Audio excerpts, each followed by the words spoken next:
A graça e a paz do nosso Senhor Jesus, meus irmãos. Nós iremos agora passar para a palavra do nosso Deus.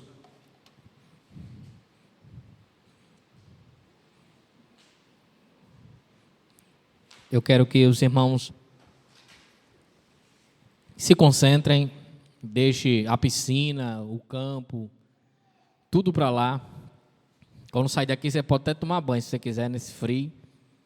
Mas preste atenção, o retiro não é feito para você vir tomar banho de piscina, jogar bola.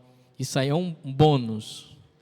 Você está aqui pela vontade do nosso Senhor Jesus Cristo. O Espírito Santo dele compeliu você a estar aqui para ouvir, para mudar, para aprender e ser um crente melhor. Então, assim, aproveite esse tempo, porque ele pode ser um divisor de águas na sua vida. Então, nós fazemos o nosso retiro. Quem são as primeiras pessoas que estão vindo aqui? De uma maneira bem light, por assim dizer, tranquila. Não tem uma programação de quartel, você corre e vai para um lado e para o outro. Queremos fazer sempre da melhor maneira possível e com conforto. Esse local aqui é uma dádiva de Deus, não é? É uma dádiva tão dádiva que Deus abriu a porta e está aberta que não tem quem feche, né? Esse ano a gente teve dificuldade, mas ele disse, não, é de vocês vão ficando lá até quando eu achar que deve ir para outro lugar. Então, aproveite. Não, meu filho, deixa apagado. Você quer cegar quem está com labirintite? Eu estou com labirintite, viu? Disseram é doença de velho, então já sou velho, né? Não tem problema não. Meus irmãos, nós iremos tratar no nosso retiro esse ano sobre integridade. Se você for no Google buscar lá o que é integridade, vai ter uma definição. Existe uma definição de integridade no que se refere ao meio empresarial, ao meio acadêmico, enfim. Não que eles estejam errados, mas a gente vai buscar esses dias entender o que é integridade à luz da Sagrada Escritura. Porque integridade é algo que passeia durante toda a Bíblia, é algo que está expresso no caráter do crente e ele tem que ser íntegro, ele tem que demonstrar integridade para as pessoas ao redor, nas ações dele, enfim.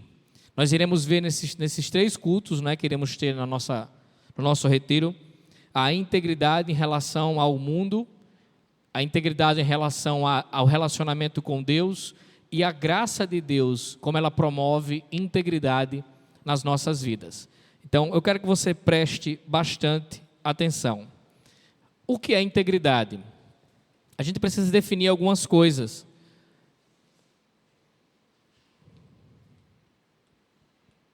Minha produção, faça-se presente. Antes de começar o culto, funciona tudo. Na hora do culto, começa.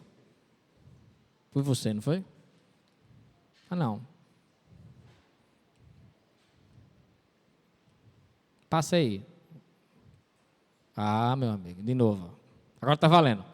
Se você for olhar no Google o que é integridade, vai estar lá, dizendo que é algo que é inteiro, que não sofre qualquer diminuição, que é pleno, ileso e que não foi atingido ou agredido. É algo que é completo, algo que é inteiro. Mas espera aí. Depois do pecado de Adão, depois da queda do homem, o homem ficou inteiro? Eu acho que aconteceu um desmantelo, né? Foi pedaço para tudo que é lado, igual aqueles pratos Duralex, quando quebra, vidro para tudo que é lado.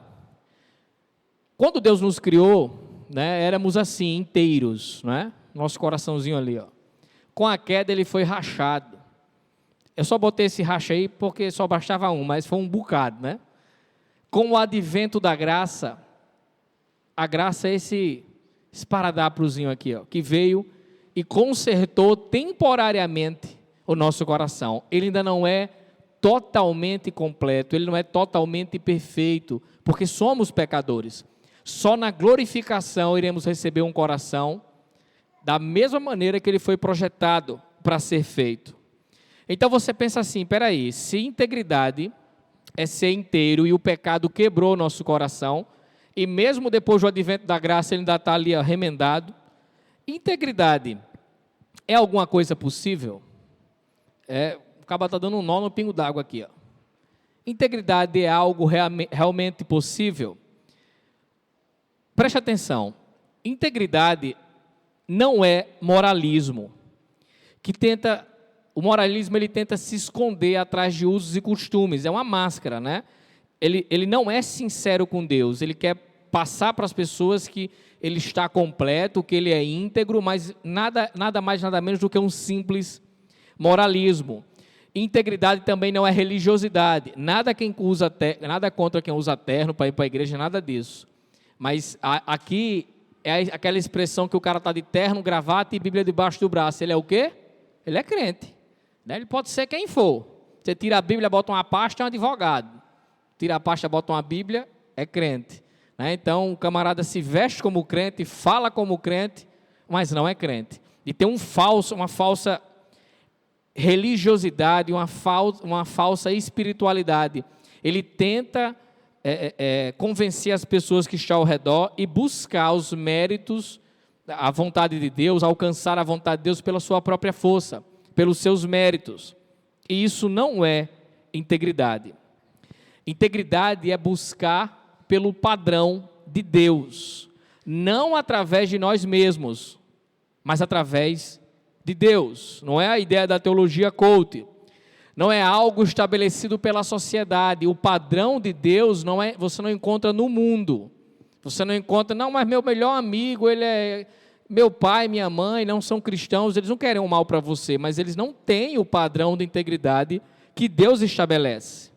A integridade não depende da época, não depende dos costumes, é um padrão estabelecido por Deus. E no mundo que vivemos com tanta filosofia, com tantas ideias, com coisas que aparecem a cada dia, parece que a integridade não tem um padrão. É o que ontem não podia, hoje pode, o que podia, hoje não pode, e assim vai. Mas não é dessa maneira. Aí você pode pensar assim, se integridade é buscar o padrão de Deus, como é que eu, pecador, desmantelado, o coração quebrado no meio, eu vou alcançar esse padrão? A primeira coisa é reconhecer que você tem um coração quebrado. A primeira coisa é reconhecer que você é um pecador, que o seu coração não está inteiro, completo, e que você necessita de reparos, você necessita de ajuda de Deus para alcançar o padrão de Deus. Não é autoajuda, não é nada dessas besteiras, é ajuda realmente de Deus. Tem um texto bem conhecido, não é o texto que a gente vai trabalhar essa noite não, mas eu quero que você preste atenção, que você já leu esse texto 600 vezes e passa por cima do versículo e às vezes não presta atenção. 1 João 1, 8 e o versículo 10. Quem está aqui na ponta está vendo, não está? Diz lá, se confessarmos que se afirmarmos que estamos sem pecado, enganamos a nós mesmos e a verdade não está em nós. Por que pecado aqui está no singular? Não deveria estar assim, ó, se afirmarmos que estamos sem pecados. Será que é um erro aí do cabo que digitou? Será que é meu?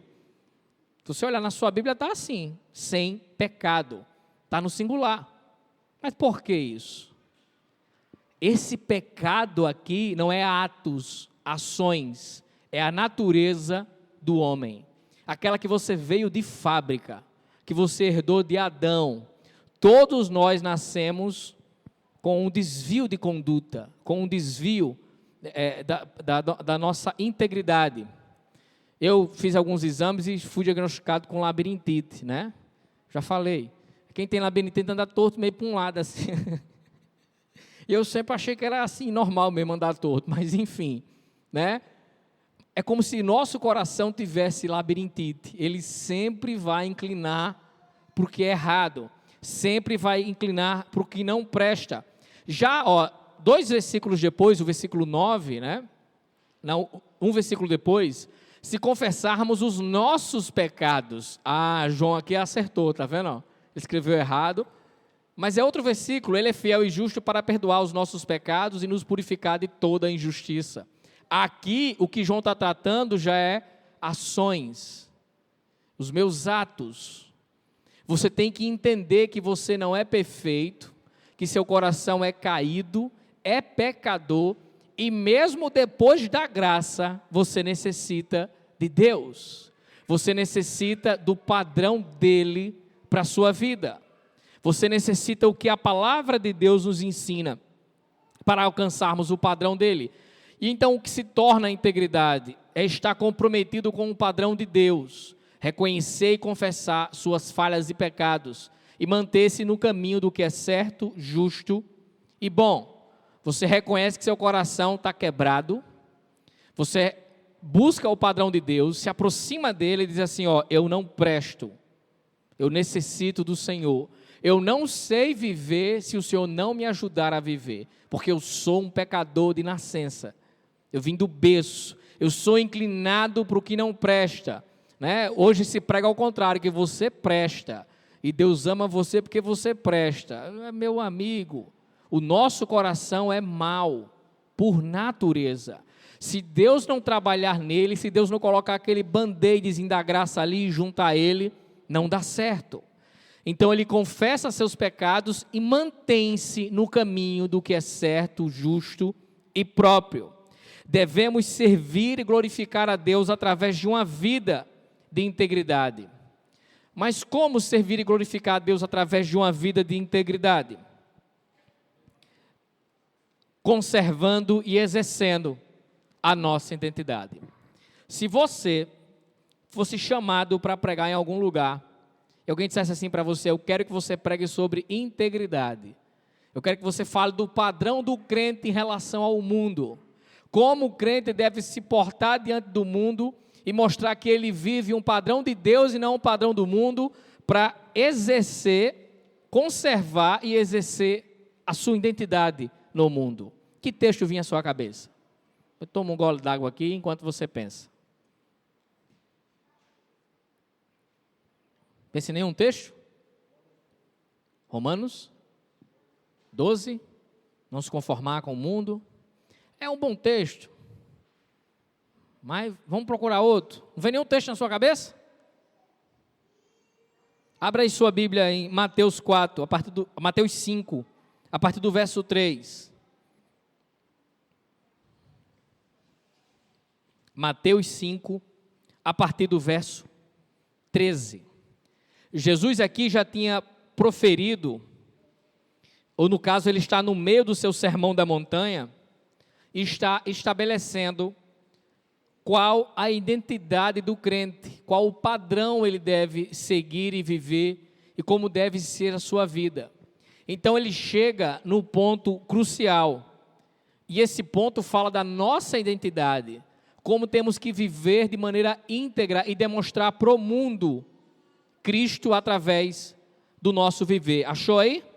Não é um bom texto para falar do nosso padrão estabelecido por Deus, para que o mundo possa ver? Vamos ler a partir do verso 13, Mateus 5, a partir do verso 13. Amém? Acompanhe comigo. Vocês são o sal da terra, mas se o sal perder o seu sabor, como restaurá-lo? Não servirá para nada, exceto para ser jogado fora e pisado pelos homens. Vocês são a luz do mundo. Não se pode esconder uma cidade construída sobre um monte. E também ninguém acende uma candeia e a coloca debaixo de uma vasilha. Ao contrário, coloca no lugar apropriado, e assim ilumina todos os que estão na casa. Assim brilhe a luz de vocês diante dos homens, para que vejam as suas boas obras e glorifiquem ao Pai de vocês que está nos céus. Amém? Meus irmãos, nós iremos passar por essas expressões de Cristo, vocês são, e entender de fato quem nós somos. E qual resposta temos que dar para o mundo ao qual vivemos, que é um mundo que não tem um padrão estabelecido de integridade em relação ao que Deus tem feito em nossas vidas. Jesus ele começa com uma declaração: vocês são o sal da terra. Eu quero dar uma dica logo para a gente começar. Quando você for ler a Bíblia é um livro que não tem data de validade, né? No céu a gente não vai ler mais, né? Mas aqui não tem data de validade não. Leia, contextualize, mas pense com a cabeça da época. Para que você viu o sal? O sal é bom para afta. Se você botar um pouquinho no dente, não sei o quê, Jesus não está falando disso. né? As pessoas vão viajando em outros contextos. A gente tem que enxergar a época a qual foi dito isso. Quando Jesus fala assim, ó, vocês são o sal da terra. Qual era a função do sal? Para você hoje talvez seja só salgar, ou tem gente que joga em sapo, né? Não faça isso não com o bichinho, joga o pobre fora. Tem um povo que joga sal, você já jogou. Deus está dizendo aí que você jogou. Não jogue sal no sapo não, pobre. Pela caridade. Você queria que jogasse em você, né? Eu não queria. Tem gente, se acusaram aí um bocado, né? Tem caba com medo de sapo, aí vai jogar sal. Na época de Cristo, o sal era algo valiosíssimo. Os gregos costumavam dizer que o sal era um presente dos deuses. Os romanos tinham um ditado que dizia o seguinte, para enfatizar o valor do sal: nada é mais útil do que o sal e o sol. Então o sal não era como hoje que o pessoal faz para arrecadar alimento, aí diz exceto o sal, né? Porque é barato, a galera só quer levar sal, quer matar o povo de pressão alta. Na época de Cristo não, o sal tinha muito valor.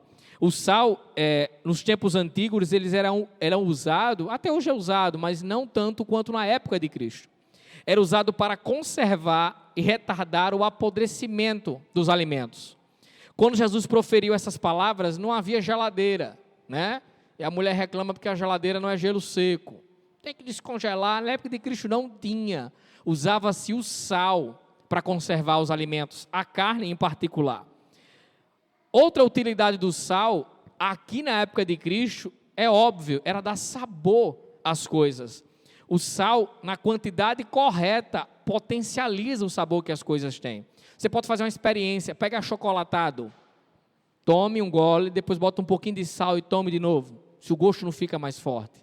O sal tem a capacidade de potencializar os sabores. Uma comida sem sal é sinônimo de quê? Hospital, né? Ou acaba doente. Não, papai só tem que comer sem sal, porque é doente. Então, pois bem, comida sem sal é intragável. Então a gente vê qual era a importância que o sal tinha na época de Cristo. Para que o sal servia na época de Cristo? Mas Cristo, ele aponta para os crentes e fala isso, ó, vocês são o sal da terra.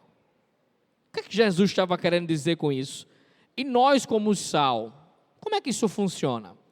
Jesus aqui está fazendo uma distinção entre o mundo e os crentes, entre essas duas comunidades. O mundo é como carne podre, que a cada dia se estraga mais, cada dia entra uma decomposição acelerada.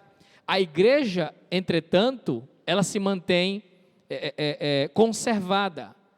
A igreja ela não está se deteriorando, não importa o que aconteça, a perseguição, enfim, a igreja é gloriosa e triunfante, e a cada dia ela se aproxima mais de sua glória maior. É verdade que Deus estabeleceu outras maneiras de retardar o apodrecimento do mundo. A sua graça é um exemplo disso, não é? A graça de Deus ela tem um poder de controlar, digamos, e conduzir muitas coisas. Até ímpios são controlados pela graça de Deus. Uma delas também é o Estado. O Estado é estabelecido por Deus. As leis que os homens criam são estabelecidas por Deus e serve para refrear a maldade que há no mundo. Porém, o meio que Deus criou mais poderoso para coibir o apodrecimento, para retardar esse processo de frear o mal, é a sua igreja. A igreja ela funciona como antisséptico no mundo. Nós somos chamados para sermos um refrigerador moral, através de uma vida de integridade e conservando tudo que é bom e correto. Nós fomos chamados para isso. É um leque de coisas, né? O nosso chamado é para glorificar a Deus e levar outros a glorificarem. Mas a maneira de fazer isso, vivendo uma vida torta, vivendo de maneira errada, sem viver os padrões de Deus, sem ser sal na terra, você não está glorificando a Deus, você não vai levar ninguém a Deus. Vivendo parecido com o mundo. Hoje há uma coisa interessante, porque eu sou meio maluco assim, não sei se vocês perceberam, né? Eu não pregava muito no Santarém, quem me conhecia desde lá, e não sabe que eu sou tão doido assim, né? Mas no Gramoré o povo sabe. Já reparou que o mundo está tão virado, que os crentes se separam, e os homossexuais se casam? Já imaginou que loucura? Eles brigam para casar. E os crentes brigam para se separar. Não é um desmantelo. Os homossexuais brigam para adotar filho. Os crentes não querem criar seus filhos. Mas o mundo está meio coisado, né? Eu acho que o mundo sempre foi mundo. As pessoas estão meio coisadas. Onde é que já se viu crente não ser padrão de criação de filhos? De casamento? Como é que vai funcionar essa ideia de ser sal?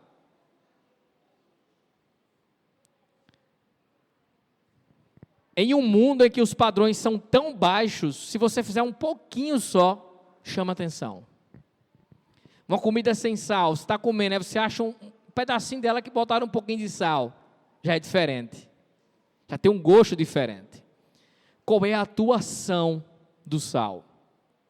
Quando Jesus fala vocês são, ele estabelece um padrão, isso fica claro. Ele diz o que somos. Com o acréscimo da terra, ele define a área, o local de atuação. Onde é que devemos ser sal?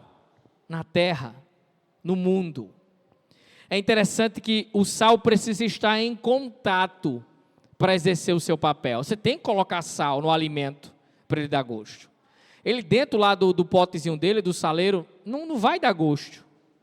Não vai funcionar. A igreja não influencia o mundo se isolando do mundo, mas entrando em contato com o mundo, sendo diferente do mundo, penetrando nele com a sua influência conservadora. Muitas pessoas, ao se tornarem crentes, se isolam do mundo. Mas pastor, a gente é para se isolar do mundo mesmo. Nós não somos amigos do mundo. O mundo é inimigo de Deus. Aí você vai passar o resto da sua vida dentro de um gueto espiritual. Só olhando para a cara de crente. Como é que você vai ganhar alguém para Cristo? Como é que você vai influenciar alguém? Como é que você vai mostrar para as pessoas Cristo que habita e vive em você? Ser crente perto de crente é fácil. Será que Deus nos chamou para a gente viver no saleiro? Guardado e nunca ser usado? Numa estufa, numa redoma de vidro espiritual, numa bolha. Se o sal ficar muito tempo sem ser usado, acontece o que com ele? Você já viu? Bota ele num saleiro e deixa lá, muito tempo. Ele pedra. Ele perde a capacidade de salgar, ele perde o gosto. Ele deixa de ter sentido. John Stott, um pastor inglês que já foi para a glória, ele fala algo bem interessante sobre essa questão de ser sal e ser sal no mundo. O sal cristão não tem nada de ficar aconchegado em elegantes e pequenas dispensas eclesiásticas, no caso a igreja. Nosso papel é de sermos enxergados na comunidade secular, como sal na carne, para impedir que ele apodreça.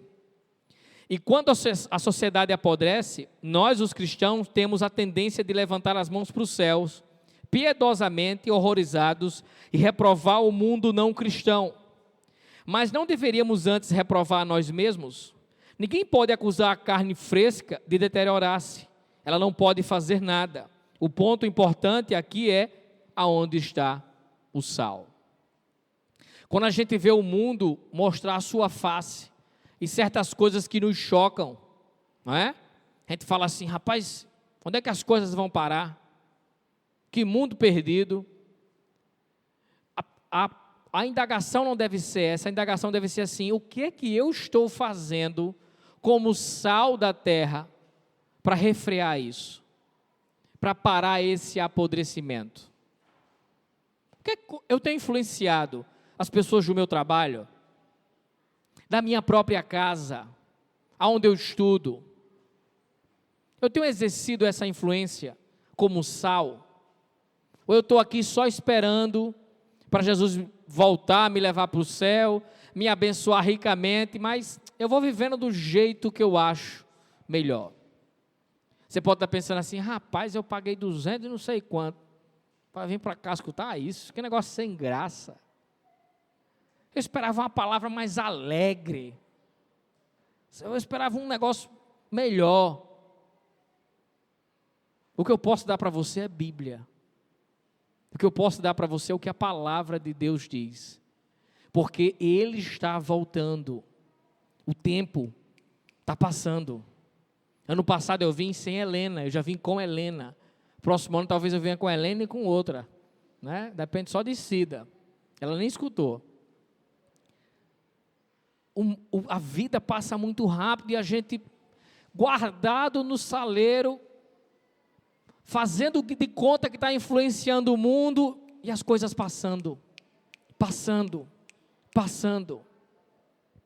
Porque há tanta dificuldade das pessoas quererem trabalhar com células, com PGMs.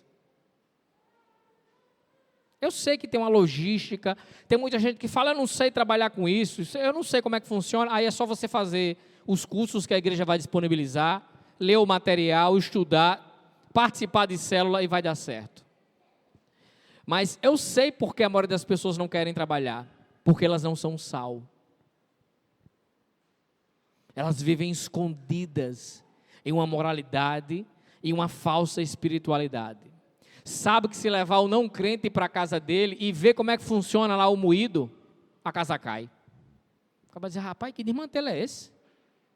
Se trouxer alguém para dentro da vida dele e ver como ele paga as contas, como é que ele lida com as pessoas, como é que ele gere a própria vida, vai dizer, rapaz, ser crente está esculambado mesmo, viu? É melhor ficar no mundo aqui mesmo, quando Jesus quiser me salvar. As pessoas não querem ser sal, quer ser um sazon, assim, ou mel, seja lá o que for. O que é que pode neutralizar o sal?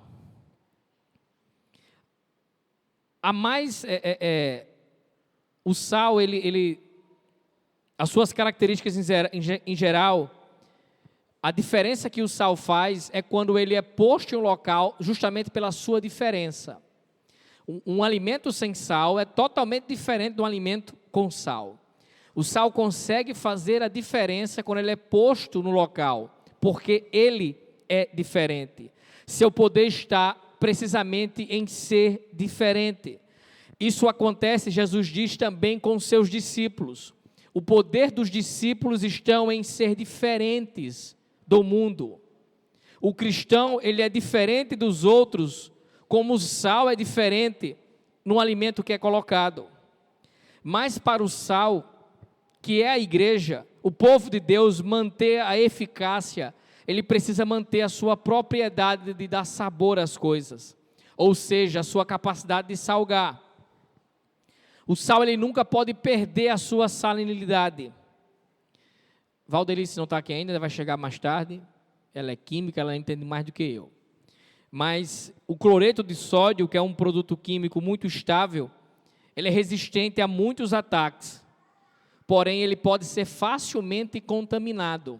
O sal, ele pode ser contaminado por outras coisas e perder a sua capacidade de salgar, de ter gosto, de agir como um retardador do apodrecimento da carne. E é interessante que Jesus fala algo no texto, olha aí para o texto, o versículo 13, a sua parte final. Se o sal perder o seu sabor, como restaurá-lo? Não servirá para nada, exceto para ser jogado fora e pisado pelos homens. Jesus está falando de quem aqui? Quem é o sal que Jesus está falando? É os não crentes, as multidões ou os crentes? Os crentes, a igreja, o seu povo. Ele fala assim, se você perder a capacidade de influenciar outros, você não serve para nada, nem para adubo. Você sabe o que é adubo, não sabe? Não quer que eu diga aqui não, mas você sabe o que é adubo. É interessante que há um jogo de palavras, eu não entendo de hebraico, só estudo, mas não entendo. Tapel é insosso, tabel é tolo. Há um trocadilho de palavras que chama o insosso de tolo. Já viu um crente que não dá testemunho de crente, como é que o povo fala dele? O que dá testemunho, o povo já fala mal. E o que não dá?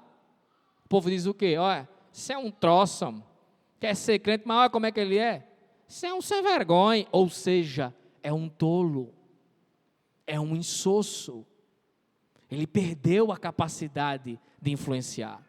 Quem é comerciante e é crente, se você chegar perto do cara e falar assim, como é que é fazer negócio com um crente? Capazão, pelo amor de Deus, homem. Eu quero que venha só ímpio no meu estabelecimento, porque os crentes são nó cego. Os crentes se confiam logo pelo fato, me deu um desconto aí, irmão, tu sabe, né, que eu sou de Deus. Né? Estamos juntos aí, a gente vai para o céu, glória a Deus. Caloteiro, veaco, usa pelo fato de ser cristão e da boa vontade. Vai chamar alguém para fazer um trabalho na sua casa, o camarada é pintor, ele cobra R$100 para pintar, aí porque teu irmão tu quer dar 50 ao cara. Mas se vier um ímpio, ele fala, é 150 e você paga calado. Jesus disse que esse tipo de vivência, esse tipo de atitude, faz com que você perca a salinidade. E você não vai servir para nada. Vai ser chamado de tolo, o crente que não consegue influenciar ninguém. Hoje há uma loucura tão grande que os pais temem dos filhos ir para a faculdade. O que é que vai ser do meu filho lá? Você não preparou então o seu filho. Leva para o culto, leva para EBD, prepara para viver no meio do saleiro, não para influenciar o mundo. Quando o camarada cai lá fora, o desmantelho é grande, ele nunca viu. Ele não sabe como funciona. Ele não tem a capacidade de influenciar o mundo, ele está ali para ser influenciado. O cristão, ele mantém a sua salinidade, parecendo-se com Cristo, buscando o padrão de Cristo. Se o cristão ele for engolido pelo mundo, for contaminado pelas impurezas do mundo, ele vai perder a sua capacidade de influenciar. E aí como é que fica? A influência dos cristãos na sociedade, sobretudo, depende da sua maneira de influenciar e do fato de ser diferente. Há uma loucura tão grande em nosso meio, que as igrejas pensam assim, como é que a gente vai fazer para atrair os não crentes? Vamos fazer igual o mundo faz, bota um paredão, o pessoal dança aqui, não tem nada contra dançar. Vamos fazer uma coisa divertida, diferente, porque é muito careta, né? E olha que eu sou um pastor que quebra paradigmas, né?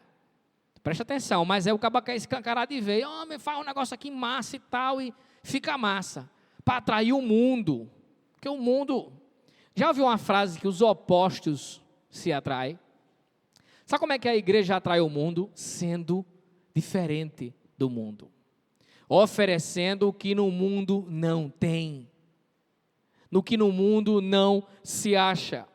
Martin Lloyd Jones, um pastor que está na glória também, ele diz algo interessante, que a igreja ela deve ser absolutamente diferente do mundo, e quando ela for diferente do mundo, inevitavelmente ela vai atrair o mundo, porque é diferente.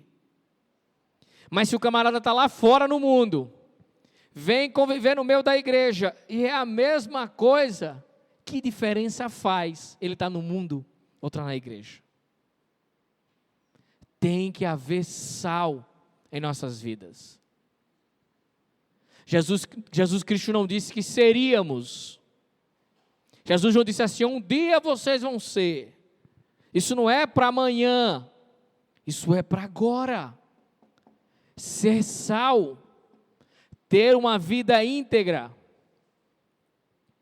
Mas Jesus, ele não fica só nessa expressão, vocês têm que ser sal. Parece que ele piora o negócio. Vocês são a luz do mundo. Se a primeira expressão de Jesus fala em preservarmos a nossa identidade, ele vai falar nessa segunda para exercermos essa identidade. Olha aí o que o texto diz. Não se pode esconder uma cidade construída sobre um monte. Jesus começa falando da impossibilidade de nos escondermos. Jesus ele leva para o campo do impossível e diz, não dá para esconder uma cidade construída. Você já viajou, com certeza. Se você nunca viajou, vamos fazer uma campanha para você viajar. Nem que seja para Macaíba, São Gonçalo, para você viajar, pelo amor de Deus. De lá para cá é uma viagem. Você já viajou de noite, tudo escuro, aí você de longe vê uma cidade, tudo acesinho lá, não vê lá de longe? Aí você pensa que está bem pertinho, aí começa aquele negócio, sobe e desce, só, lá da cidade, aí lá, ninguém sabe nem para onde mais vai, né? Então, de longe chama a atenção. Quem é a luz do mundo aqui? É Jesus, pastor. Jesus é a luz do mundo. Sim, ele é, mas aqui no texto. Ele não está falando, eu sou a luz do mundo. Ele está falando, quem é a luz do mundo? Quem é, Naldo, a luz do mundo? Quem é, Naldo, a luz do mundo? Então bota para fora, macho. Nós somos a luz do mundo. Não há como vivermos nesse mundo perdido e não chamarmos atenção. Se você apagar todo esse auditório aqui e acender se chama fosco, né? Um fosco. De longe todo mundo vai ver o clarão. Porque a luz é oposta, é diferente à escuridão. E ela chama a atenção. Da mesma forma que o sal define a nossa identidade, a luz diz como devemos viver. O sal tem um papel de conservar o alimento e dar sabor. A luz já tem o papel de apontar o caminho correto, de mostrar uma saída. E ele vai falando mais, é impossível servirmos fora do local. Olha aí, e também ninguém acende uma candeia e coloca debaixo de uma vasilha. Ao contrário, coloca-a no lugar apropriado. E assim iluminará todos os que estão na casa. É impossível exercermos a nossa identidade, uma vida íntegra a qual Deus nos chamou, fora do local, para servirmos. Se a ideia de ser sal é sal no mundo, a luz é luz aonde? No mundo. Você não pode ser um crente James Bond. Você é crente na igreja, mas lá fora, secretamente, ninguém sabe que você é crente. Você não tem poder de influenciar ninguém, você não demonstra Cristo a ninguém. O cristão, ele não foi salvo para viver abaixo do que Deus determina. É impressionante quando você já foi exortar alguém com a Bíblia aberta. A pessoa pega em um ato, em um erro, e você vai para ele com a Bíblia aberta. E você fala assim, ó, a maneira que você está vivendo, você é crente, né? Sou crente, lavado e remido, amém. A Bíblia é o quê? A regra de fé e prática, amém também. Você não está fazendo isso e isso? Estou. Olha o que a Bíblia fala. A maneira a qual você está vivendo está errada. Olha o que a pessoa responde. Não, não é assim também não. Tem outro jeito de interpretar o texto. E a Bíblia é algo tão óbvio. O que Jesus está dizendo aqui em síntese, em resumo? Vocês têm um papel no mundo. É ser diferente. Se você está vivendo como o mundo vive, você não entendeu. Tem alguma coisa errada. É impressionante nas igrejas quantas pessoas frustradas com o evangelho existem. Pessoas estão na igreja ali, a banda vai passando, e ele está no meio ali, ele não sabe como é que as coisas funcionam, ele não entende, ele nunca sentiu o mover de Deus nas coisas. Eu não estou falando de se arrepiar, de ver anjo, eu não estou falando dessas coisas não. Ele vive uma vida cristã infrutífera. Nada acontece. Nada acontece. Ele vai vivendo e vivendo e vivendo. Não tem diferença nele em relação ao próprio mundo. Eu gosto de dar esse exemplo na igreja. Falta o gás, né? Na casa de alguém, o cara se desespera, arranca os cabelos, faltou o gás. Na casa do crente é do mesmo jeito, falta o gás, ele quer morrer. Mas como é que pode? Aí o não crente chega para o cara e fala assim, homem, tenha fé, vai dar certo, Deus é contigo. Onde é que já se viu um negócio desse? O não crente mandando o crente ter fé. Homem, vai dar certo, né? Jesus é bom. Só a misericórdia. A nossa luz, ela tem que brilhar em todas as horas, em todos os locais, em todas as áreas de nossa vida. Um cristianismo cuja influência não sai da igreja, não serve para nada. Se a sua luz brilha só domingo à noite, algo está muito errado. Nós devemos ser luz no nosso emprego, quando você vai numa lanchonete e alguém lhe serve, quando você vai na UPA, né?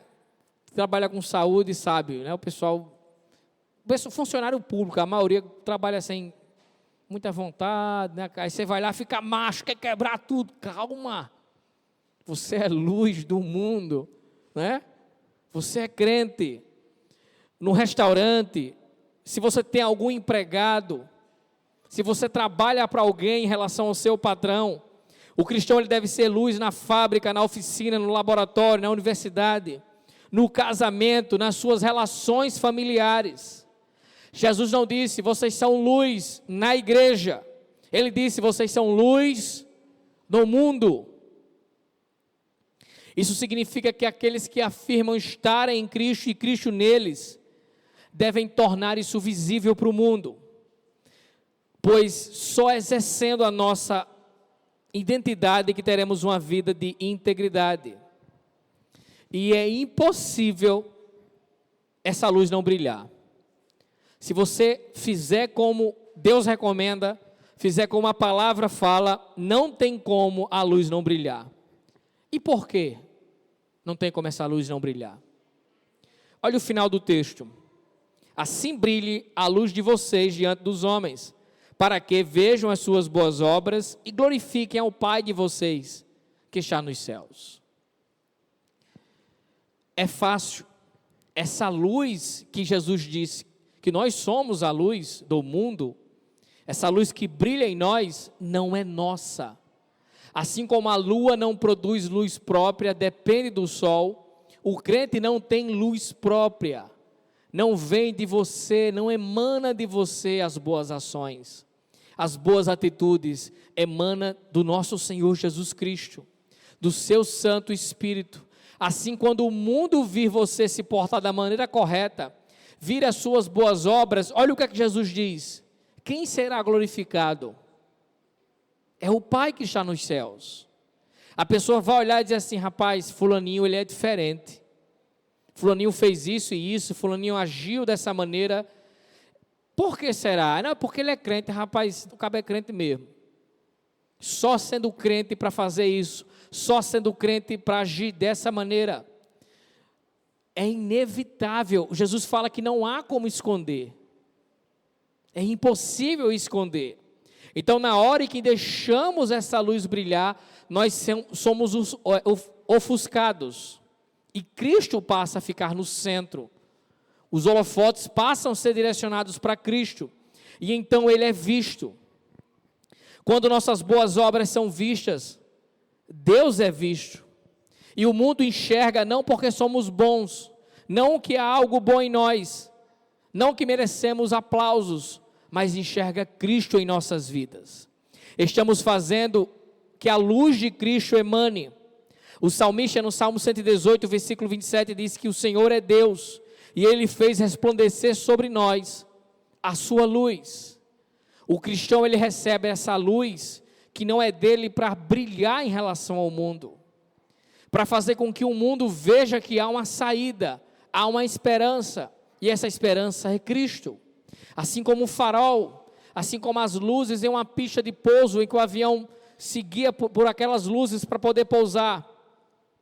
Quando o crente se torna a luz do mundo, ele mostra a direção para outras pessoas, e Cristo é glorificado. Ora, se Cristo diz, vocês são o sal da terra, vocês são a luz do mundo, Ele está querendo dizer o quê? Vocês são diferentes. Simplesmente isso. E isso não significa que nós somos melhores do que quem não é crente. Isso traz responsabilidade para nós.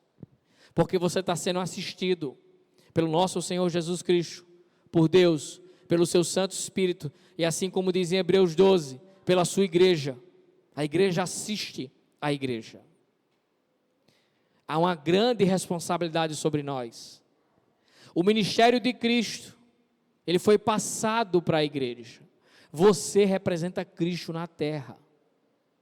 Você é as mãos de Cristo na terra. Você é boca de Deus na terra. Você é sal e luz para esse mundo. Mas isso só dá certo se assumirmos a nossa identidade de ser diferente. Infelizmente, muitos crentes não são diferentes do mundo. São parecidíssimos com o mundo. E Jesus vem falando desde as bem-aventuranças do Sermão do Monte, a diferença que o crente tem. Pois se não vivermos como sal e luz do mundo, nós acabamos negando a Deus. Acabamos negando a obra dele em nossas vidas.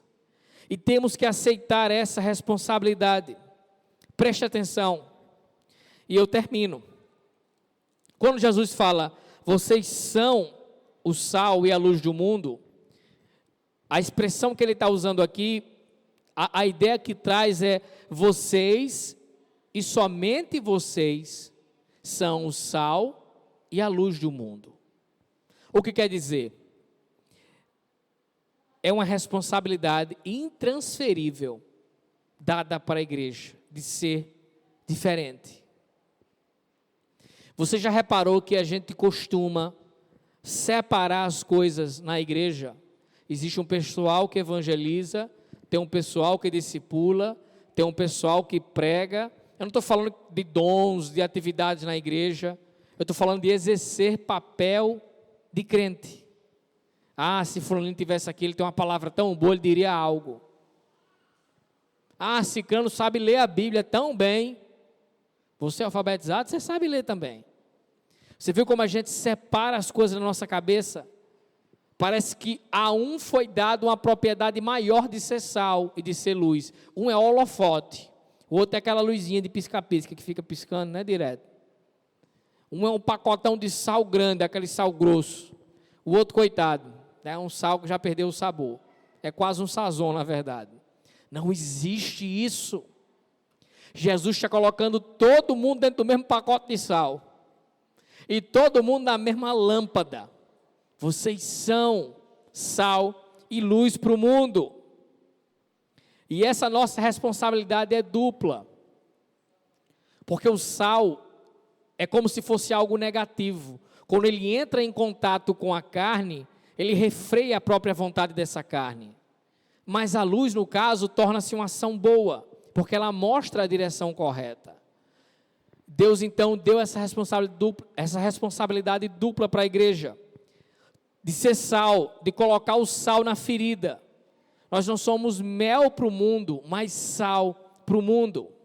E somos luz para o mundo, não para que ele se esconda em trevas, porque o Deus desse século, ele vive em trevas.